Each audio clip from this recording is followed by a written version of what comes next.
You're listening to a Frequency Podcast Network production.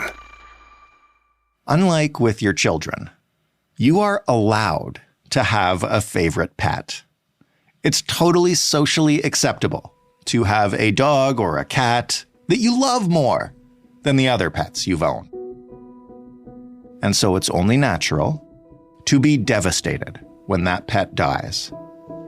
To hope, as you mourn, that your next pet will be something like them. As cuddly, as loving, as full of energy or curiosity or whatever made them so special. And that hope is no longer an impossible one. I have my bear-like kitties. If I can't have the real bear, I can have bear-like kitties. That's a British Columbia woman. She cloned her beloved cat after it passed away, and now has 2 kittens created from his genetic material. On the surface, hey, it's a lovely little story about the power of modern science. A little below the surface, questions about how much this process costs, who it's available to, and how difficult it really is. A little deeper than that, questions of animal consent, genetic ethics, and the health risks to all the animals involved. And at the very bottom is the big one. If technology has come this far since Dolly the sheep became the first cloned animal, if it's now readily available to anyone with a dead pet and a lot of money, what comes next? Endangered animals? Extinct animals? People? I'm Jordan Heath Rawlings. This is The Big Story. Kerry Bowman is a bioethicist as well as an assistant professor at the University of Toronto. He's here to take us inside a world that is rapidly expanding, I guess, Kerry.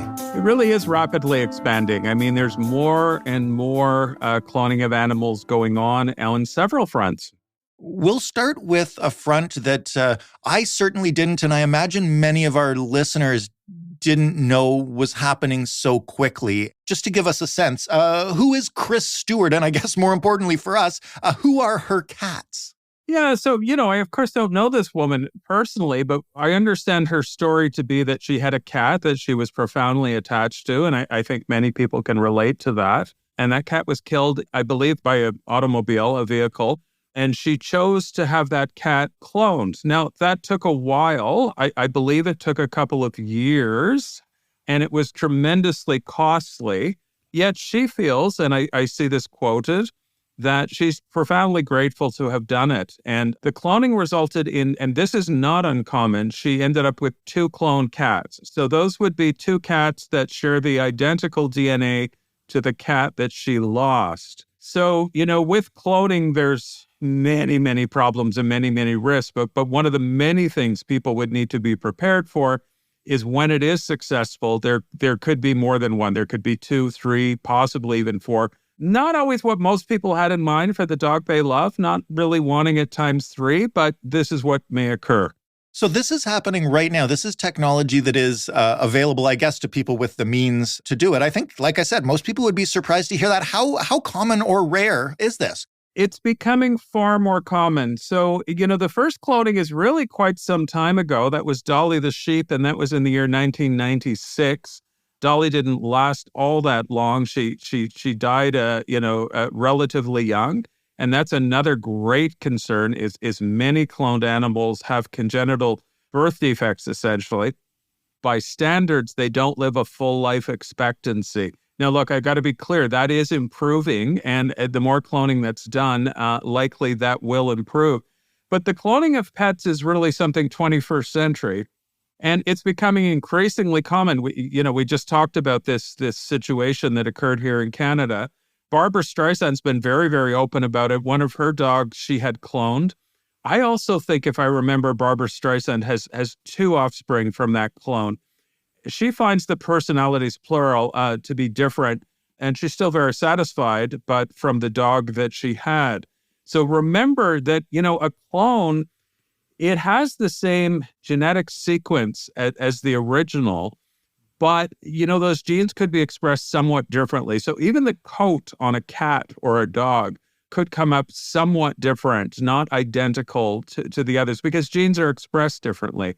So how common is it? We don't have exact data. It's tremendously costly. Prices are probably going to come down, but at this point, it's still in US dollars. I understand it to be. Dogs are much trickier to clone for some complex physiological reasons.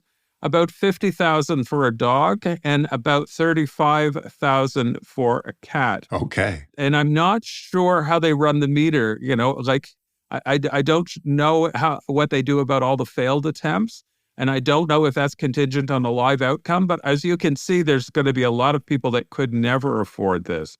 Especially with celebrities doing this, it will become more and more common. But, let me draw your attention to something. Most of our association with cloning is, science fiction, Netflix shows, something very, very out there. Please remember, clones occur in nature. We've all known twins, and there's a world of difference between identical and non-identical twins. Most of us over the course of our lives have known both identical and non-identical twins. But, identical twins are essentially clones of each other. We tend to find the word a little creepy, a little science fiction-y, but they absolutely occur in nature. And we've all known twins. They may be very similar in appearance. They may be somewhat similar in personality, but we would all agree they are not the same person.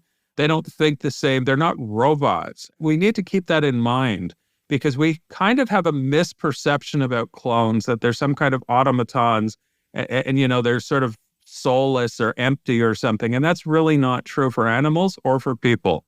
You mentioned Dolly the sheep, and maybe I think it's a good place. I mean, obviously it's a good place for this story to start, but a good place for you to explain how important was Dolly and how did we get from Dolly to where we are now? Yeah, so probably one of the main reasons for cloning Dolly, well, first of all, it's scientific breakthrough. People can become very famous, et cetera, et cetera.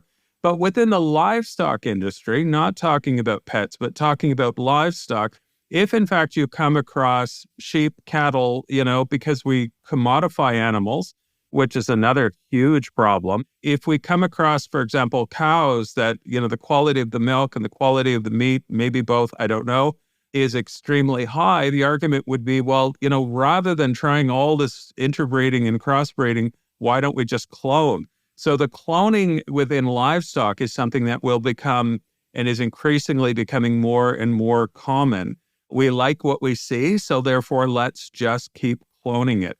So within livestock, it's being driven, and it's being driven by market forces, because in livestock, my understanding is it has not taken off in a massive way because it's not there yet, but it could in the future.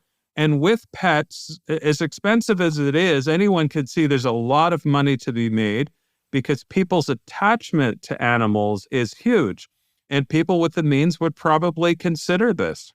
Can you walk us, and I understand, you're not a scientist at the very center of this, but in a way that, people like myself can understand, walk us through the process of, I have my favorite cat that died a little while ago. What do I need in order to be able to begin this process, and what does it look like? First thing you need is pots of money. Right. And I don't know about you, but I don't have pots of money. And if I did, I'm not sure I'd do this, because I think there are other ways to spend pots of money. So essentially, what one would do is you would insert, I'm really simplifying this, but you would insert the DNA and the genetic sequence from the deceased animal into an egg that has, been generated from a cat. That would then become a zygote, mostly through electric currents and such. And so it would be planted in, so that the egg itself is not from the animal that's being cloned, but the genetic content is.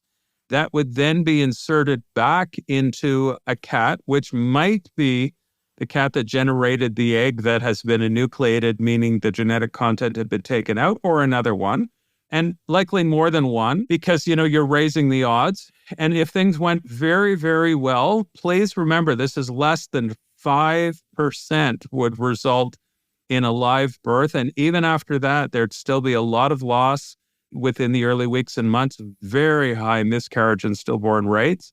and often no pregnancy at all. Why is that, actually? Can you say a little bit more about that? Because you mentioned earlier also that these animals don't live long. So what are, just in total, all the risks involved to the animal here? Well, there's quite a lot. I mean, first of all, let's talk about cats, just as an example. There's some poor female cat, and obviously animals can't consent to anything. And, you're doing this out of love for animals, but you have to remember some female cat is going to have eggs removed from her. And that's quite a process, actually. And there's risks of infection with that. They can go into shock. This happens with people as well. She would then could be a different cat, could be the same cat, probably a different cat, but she would then be forced to follow a pregnancy that may not end well. There could be stillbirth, there could be miscarriage. Very high chance, by the way, of both those things. So, it's not just about your pet. Other animals have to be involved in the process. So that's one of the ethical considerations. Success rates are low, costs are high. And, if we're going to now talk about the ethics of all of this, I'm not going to tell people this is unethical or ethical. I mean, people have to figure this out for themselves. But if you consider the amount of, if we're talking about pets, let's just talk about dogs and cats for a moment. In this world, the amount of stray and suffering dogs and cats on this planet is phenomenal. And it's getting better thanks to a lot of hard work of a lot of wonderful people that are out all over the world trying to help with this. But there's tremendous suffering of all animals all over the world.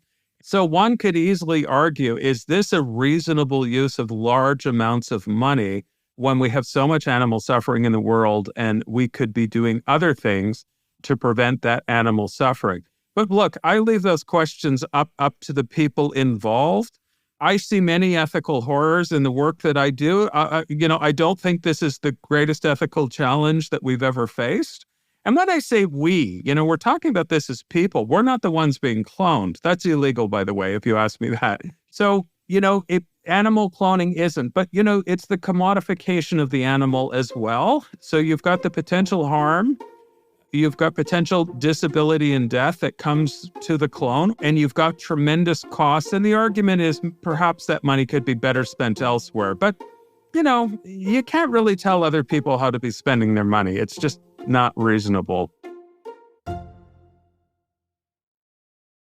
Animals do have some kind of rights in some countries. There are laws against animal cruelty. We've spent years campaigning against product testing on animals. How does this process compare to some of that stuff? Well, it's a beginning. I wouldn't actually go as far as to call it animal rights. What I would say is animals have some protection under the laws. Some people might say rights. I'm not sure we've come that far. So, the argument would be, is this a form of animal abuse and a form of animal cruelty? I'm going to leave that as an open question because some people would say it is, particularly, for this female cat that has to donate eggs and go through the surgical process of that and then carry a pregnancy that may come off the rails at any point. Is that abuse? A lot of people listening are going to think it clearly that is, and I respect their decision on that. But that is part of it. That is definitely part of it, those types of things.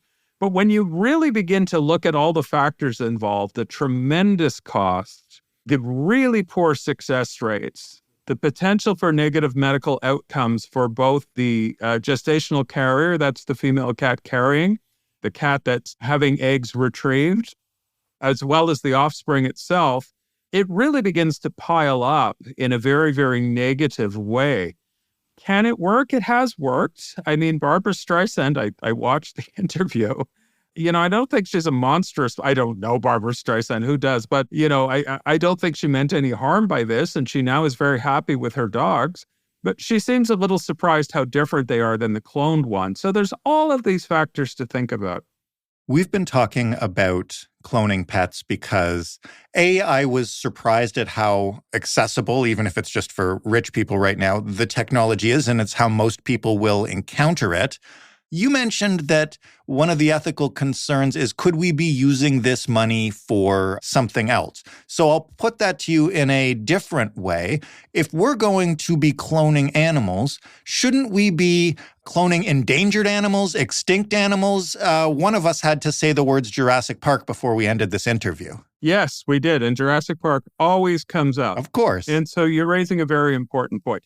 Jurassic Park, the problem with Jurassic Park is that's from the Jurassic period, and that's, I'm trying to remember, 65 million years ago, I think is the correct answer, by the way. And the DNA is just not there. Right. But we have extinct species like woolly mammoths. Now, please remember, woolly mammoths, the big orange, hairy, elephant-looking guys, right?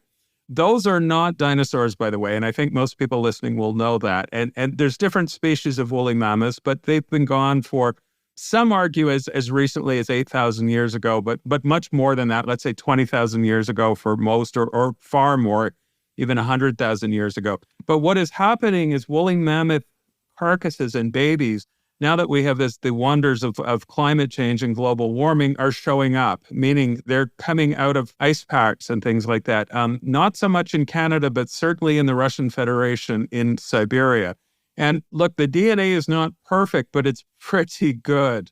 And so what has happened, I'm using woolly mammoths as an example, is the genome of the woolly mammoth has been mapped, and the techniques might be similar. So there are no woolly mammoths alive. We all know that. But the closest related species is the Asian elephant. And there's a project in process right now in which somehow, either through artificial gestation or some poor female elephant is going to have a woolly mammoth embryo inserted into her. The woolly mammoths, plural, could begin to be born, some would argue, within the next 10 years, if not sooner. So are there benefits to that? Some people would say there are, that woolly mammoths, had a great impact on northern environments, but it's an open question. And, one of the things to remember in resurrecting extinct species, you don't have genetic diversity. If there's one thing a clone doesn't have, it's genetic diversity. Mm-hmm. And multiple clones, unless you have other sources, and even if you do, you'd need a lot of other sources, doesn't. So there's a lot of examples. The Tasmanian tiger, which is a marsupial species from the island of Tasmania, which is one of the Australian states, may well be resurrected. And then there's endangered animals. So we look at things, spectacular species like gorillas and things like this.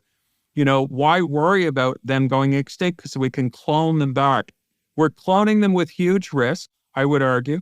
We're not dealing with the heart of the problem as to why they went extinct in the first place. And there's no reason to believe, it's going to help with the ecosystems, particularly if they're cloned animals with health problems and lacking genetic diversity. So would it be fair to worry then that scientists may be so preoccupied with whether or not they may not stop to think if they should? Well, I think that's exactly what's going on, by the way. And I think in the woolly mammoth, that's very much the case. There's already a proposed park in the Russian Federation, a proposed park meaning where they will be put, where people can come and visit. This is before the war, so I don't know how that's going to play out. But my point here is market forces is driving this. It's driving it on livestock. It's driving it on pets, companion animals, and it is driving it on extinct and endangered species. What's lost on all of this market forces is this a good idea? And is it an ethical thing to be doing? That's pushed its way to the bottom of the list, and market forces are driving all of this. It's also considered way cool. I mean, believe me, if there was a small herd of woolly mammoths somewhere on the planet Earth, people would be paying an awful lot of money to go on a woolly mammoth safari to see them. Maybe, say, on an island in Costa Rica. Yes, that's right. Too hot for woolly mammoths, but other species it could be, yeah. I'm joking, but only partly. But I want to end by asking you to look forward to the future, because we have listed a lot of the problems that we currently have with cloning these animals.